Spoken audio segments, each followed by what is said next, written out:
দাদা নমস্কার।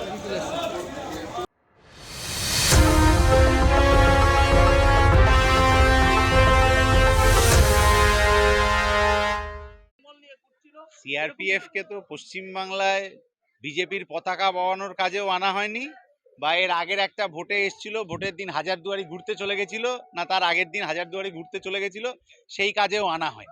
তাহলে কেন্দ্রের শাসক দলের নেতাদের ওইসব ঝান্ডা ব্যানার ধরার জন্য সিআরপিএফ কে এত এত টাকা খরচা করে এনে কি লাভ হচ্ছে আমি জানি না।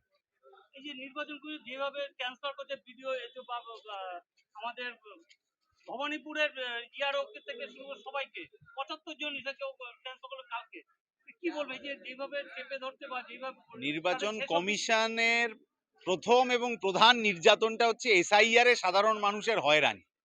এখন যে এই সরকারি অফিসারদের হয়রানি হচ্ছে বলে এত কথা হচ্ছে, সাধারণ মানুষদের হয়রানি দিয়ে এই জিনিসটা চালু হয়েছিল। ধর্ম, জাত ইত্যাদি দেখে অ্যাডজুডিকেশনে ফেলে দেওয়া, অ্যানুমারেশন ফর্ম ফিল আপের একটা সমস্যা তৈরি করা, এই গোটা প্রক্রিয়াটা করাই হয়েছে মানুষের মধ্যে বিভেদ করার জন্যে।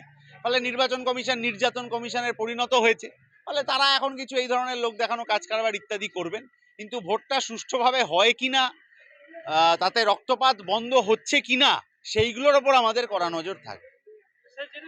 নির্বাচন কমিশনের শেষ জুডিশিয়াল হিসেবে যে চলছিল, সেই কাজের লাস্ট লিস্ট বের করেছে পরশুদিন 11:55 কিন্তু গতকাল অবধি খোলা যাচ্ছে না, দেখতে পাচ্ছেন না। গতকাল রাতে খোলা গেছিল, তাতে ভোটার লিস্টের সবার নাম আন্ডার অ্যাডজুডিকেশনে ছিল।